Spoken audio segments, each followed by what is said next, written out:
সোনা নিয়ে যারা কারবার করে তাদের জন্য এই ভিডিওটি। সোনা নিয়ে যারা কারবার করে তাদের জন্য এই ভিডিওটি। চুরির মাল মানে সোনা চুরি করে, চুরি সোনা কিনে বড়লোক হওয়া যায়। চুরি মানে চুরির সোনা মানে চোর চুরি করছে, ওই সোনা কিনবে, কিনে বড়লোক হবে। এইরকম কিন্তু উদাহরণ খুব কম যে চুরির সোনা কিনে বড়লোক হয়েছে, বুঝতে পারলেন না? সোনা নিয়ে কারবার করে আর চোরের সাথে সম্পর্ক, চোর ডাকাত যারা আছে মানে কারো বাড়িতে গিয়ে সোনা চুরি করলো বা বিভিন্ন ভাবে মিথ্যা ভাবে সোনা চুরি করে আনলো, ওই চুরির মাল কিনে নিয়েছে কম দামে। চুরির সোনাগুলো কম দাম হয়, ওই কম দামে সোনা কিনে, বুঝতে পারলেন না, দোকানে ব্যবসা করছে বা আর কিছু করছে। পরবর্তীতে একদিন কি হয়, হঠাৎ করে ওই চোর ধরা পড়েছে পুলিশের কাছে। এইবার সমস্যাটা কোন জায়গাটা এটা ভালো করে বুঝতে হবে।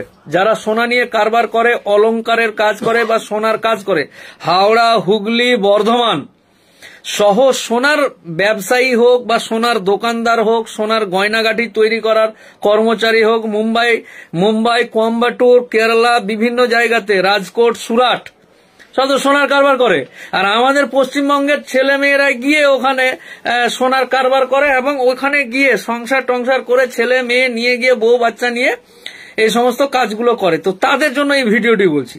চুরি করা সোনা কিনে নিলেন আজকে সামান্য লাভের জন্য, পরবর্তীতে ঘটনাটা কি হয় যে ওই চোর কোনো এক জায়গায় ধরা পড়েছে। ওই চোরের পিঠে বাড়ি দিয়ে যখন জিজ্ঞাসা করে সোনা গেল কোথায়, তো বলে যে উমুক জায়গায় বেচেছি। মানে সেই যে চুরির সোনা কিনেছিলেন ওই দোকানদারের নাম বলে দেয়। তখন কিন্তু একের পর ওই দোকানদারকেও অ্যারেস্ট হবে, মানে চোর আর চুরির মাল রাখার দায়িত্বে অ্যারেস্ট হবে, বুঝতে পারলেন না? তো এই চুরির মাল রাখার দায়িত্বে যখন অ্যারেস্ট হলো, তখন কিন্তু ওই এলাকাতে ধরুন একটা পকেট মার, আপনার এলাকাতে হাটে বাজারে পকেট মার ধরা পড়েছে। তো যে সমস্ত মানুষগুলো পকেট মার এর আগে হয়েছে তারাও কিন্তু হ্যাঁ এই ব্যাটা মনে হয় করেছে, বুঝতে না? মোবাইল, এই ধরুন মোবাইল, এই মোবাইল চুরি হয়েছে, আমার দুটো মোবাইল চুরি হয়েছে, ওর দুটো মোবাইল চুরি, মোবাইল তো চুরি হওয়ারও ব্যাপার। হঠাৎ করে যদি আপনি ধর্মতলাতে বা কোনো একটা বহরমপুরে বা মেদিনীপুরে মোবাইল চোর ধরা পড়ে, তো আমিও গিয়ে দু ঘা দিব, এই বেটা আমারটা চুরি করেছিলি, বুঝতে পারলেন না? তো ও অথচ কিন্তু আমার মোবাইল যেটা হারিয়েছে সেটা কিন্তু ও চুরি করেনি, কিন্তু দেখলে তুই মনে হয় করেছিস। তো এরকম বিষয়টা হয়ে যায় যে পুলিশের কাছে যখন কোনো সোনা চোর মানে কোনো চোর ডাকাত ধরা পড়ে, তখন বলে যে কোথায় বেচেছিস, গেল। যখন অন্য কাউকে খুঁজে না পাবে তখন আপনার ঘাড়ে 10-12টা। আজকে যে মামলাটা এসেছিল, মানে একটা মামলাতে মানে আমি থাকি এক জায়গায়, বুঝলেন না, আর চোর আসে আমাকে দিয়ে মালপত্র দিয়ে যায়, ধরা পড়েছে অন্য জায়গায়, ওইখানে এক রাজ্য থেকে, আমার বাড়ি এই রাজ্যে, অন্য রাজ্য থেকে অন্য রাজ্যে গিয়ে যেখানে আমি পরিবার নিয়ে থাকি ওখান থেকে আমাকে তুলে নিয়ে এসে এনে আমাকে এই অবধি 4টা মামলাতে জড়িয়েছে, ট্যাগ করেছে। শ্যামলের সোনা চুরি, ওইটা তো আমি চোর। বিমলের সোনা চুরি, ওইটা তো আমি চোর। মোফাক্কেরুলের সোনা চুরি, ওখানেও আমি চোর। তো একটা মামলাতে কোনো কারণে ওই চোরটা আমার নাম বলেছে, কিন্তু যেন মনে হচ্ছে যে আমি সোনার দোকানদার। গোটা রাজ্যের যে সোনা চুরি হয়েছে সেই সোনা চুরির মামলাতে আমাকে ট্যাগ করেছে। এর আগে মিরাট বর্ধমানের একটা ছেলেকে 8টা মামলা, একটা লোকের উপর 8টা মামলা, 8 জন একই থানাতে অন্য অন্য ভাবে মামলা করে। তাহলে একটা কেসে যদি কোনো কারণে ফেঁসে যায় বা জড়িয়ে যায়, তাহলে কিন্তু 8টা মামলা, 8 বার হাজিরা, 8 বার জামিন, 8 বার সিকিউরিটি জমা দাও, 8 বার জেল খাটো, 8 বার জামিন নাও, বুঝতে পারেন? এটা বোঝাতে চাইছি যে ঘটনা ঘটলো এক, হলো এক, কিন্তু মানে কি বলে নাট বল্টু জাম্প হয়ে যাবে একবারে। তাই যে সমস্ত সোনার দোকানদার বা যে কোনো ব্যবসা চুরির মাল কিনে আপনাকে লাভবান হয়ে আপনার ছেলে মেয়েকে ওই চুরির মাল কিনে লাভ করে খাওয়াতে হবে, এটা কিন্তু নয়। সেটা আমি শুধুমাত্র সোনা এবং এর কথাটা বলছি কেন, এটা দামি জিনিস। 5 কেজি লোহা চুরি করেছে, তো ওইটা ডিফারেন্ট ইস্যু। এবার 100 গ্রাম সোনা চুরি করেছে, তো এটা ডিফারেন্ট ইস্যু। এর গুরুত্ব বা দামটা যেহেতু বেশি, সেহেতু আমি সোনা চুরির বা সোনার দোকানদার, এই যে সোনার দোকানদার, আমার কি বলে, আমার মা জানে না, আমার বাক্স থেকে বার করে সোনা নিয়ে গিয়ে বেচে দিয়েছি। আমার মা থানায় কেস করলো যে এরকম সোনা চুরি হয়ে গেছে, পরে ইনকোয়ারি করে দেখা গেল যে অমুক জন। তো এরকম সোনা রিলেটেড যে সমস্ত চোরের তো অনেক রকম ভাগ আছে, মা বাপের বউয়ের গয়না বেচে দিলাম, সোনা বাপের চুরি করে নিলাম, তো এরকম বিভিন্ন রকম সোনা রিলেটেড ব্যাপার স্যাপার বা চুরি ডাকাতি এরকম ঘটনা ঘটে।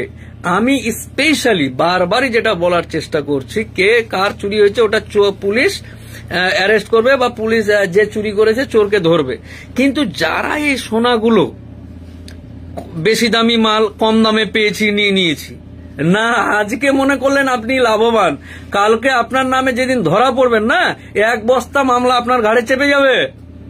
তাই বলছি চুরির মাল কিনতে নিষেধ করছি।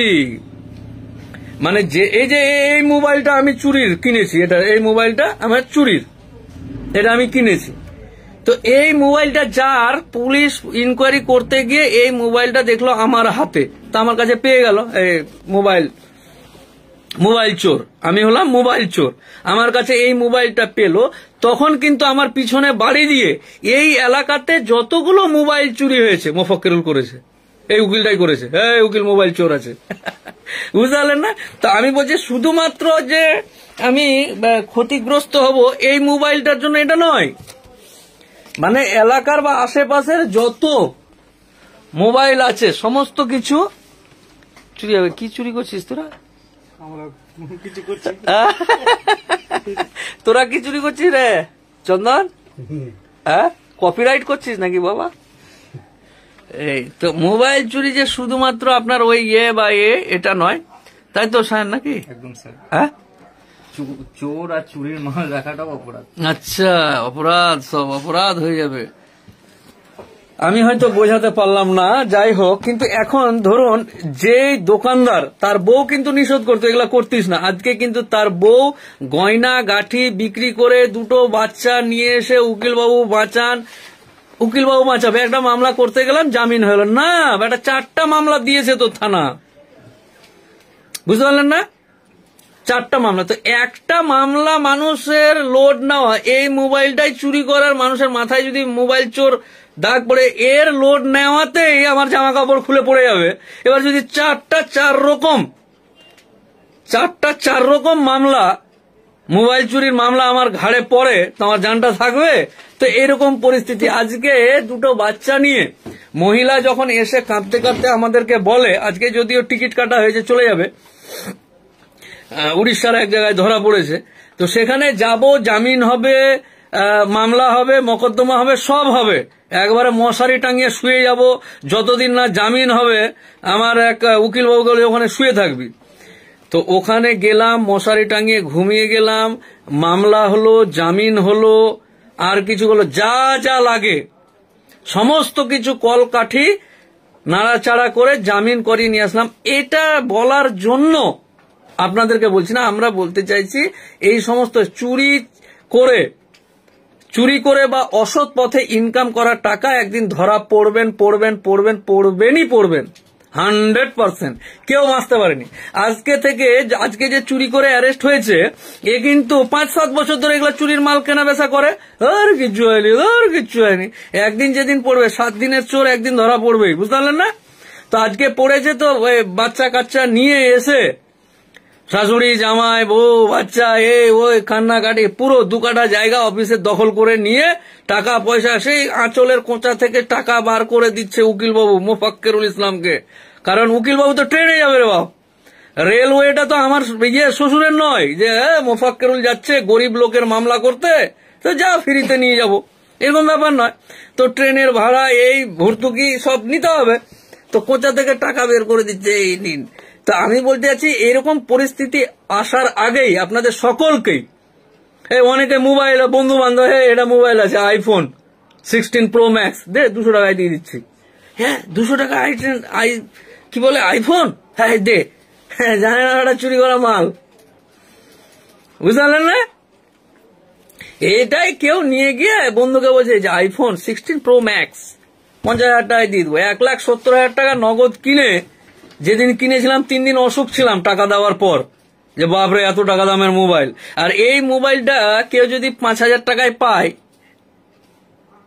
লাভবান হবে, মনে হবে যে জিতে গেলাম। না বেটা, তুই হেরে গেলি। এই মোবাইল নিয়ে গেলে উকিল বাবুর মোবাইল, ওরে বাপরে, উকিল বাবুকে নোংরা কমেন্ট করলে জেল খাটতে হয়, হ্যাঁ মোবাইল ফের উকিল বাবুর, মুশকিল না? তো এরকম ব্যাপার। ওই সোনা যার বাড়িতে চুরি, ডিএসপির বাড়িতে গিয়ে সোনা চুরি করে নিয়েছে। তো এরকম অনেক রকম ইয়ে আছে, ব্যাপার স্যাপার আছে। মূল এবং মুদ্রা কথা হলো এই, চুরির মাল, কম দামে মাল কিনে যেন ক্ষতিগ্রস্ত না হয়। আগামী দিন আপনাদের সকলকেই সুন্দর এবং সুষ্ঠুভাবে জীবনযাপন করার অনুরোধ করছি। আর মিরাজ, আমার একটা লোক জেলে আছে 2 বছর থেকে। কেন রে ভাই মিরাজ? দেখি তো, ন্যায় মশারি টাঙিয়ে শুয়ে যাবো গিয়ে জেলের সামনে, কে? তো এই হলো ব্যাপার। জাহাঙ্গীর আলম, মোহাম্মদ সারিফুল, কে কোথা থেকে দেখছো গো? লেখো। সমাপ্তি Mondal, Sanjay Banerjee, Bengali film industry, আচ্ছা, এমডি জিয়াউল, মোহাম্মদ ফিরোজ আলী, দিলসে সালাম, সাবুর শেখ, কে কে কোথা থেকে দেখছো শেয়ার করে দাও এবং নিজের নামগুলো বলো তো, কে কোথা থেকে দেখছো জানতে চাই। এই যে এতক্ষণ দেখছে, সঞ্জয় ব্যানার্জি, নাবিরুল শেখ, ওয়ালাইকুম আসসালাম, হাসিম রাজা, নাও কে কোথা থেকে লিখছো দেখো তাড়াতাড়ি, ছটপট করে তোমাদের নামগুলো একটু পড়ে নি, বাড়ি যেতে হবে নাহলে।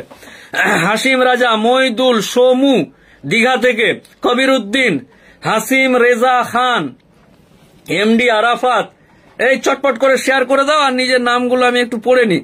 এমডি কি শেখ জাহাঙ্গীর, এমডি আনোয়ার হোসেন পাকুড়, শেখ শামসুদ্দিন বোম্বে থেকে, বোম্বের প্রচুর সোনা চুরির মামলা করেছি, বাপ রে বাপ। বুদ্ধদেব দুলয়, ফিরোজ মোল্লা, সর্দার, এই শাহজাহান মন্ডল, সৌরভ সিংহ, কি বলে আঙ্গেলার ভৈরব বাঁকুড়া থেকে, পীযুষ রায় ধূপগুড়ি থেকে, শেখ পুরুলিয়ার কোন পীযুষ বলে আমার নামে টাকা নিচ্ছে নাকি, দেখছি আমি ব্যাপারটা। পীযুষ সাহ না কি আছে, ওকে দেখছি আমি, বানাবো।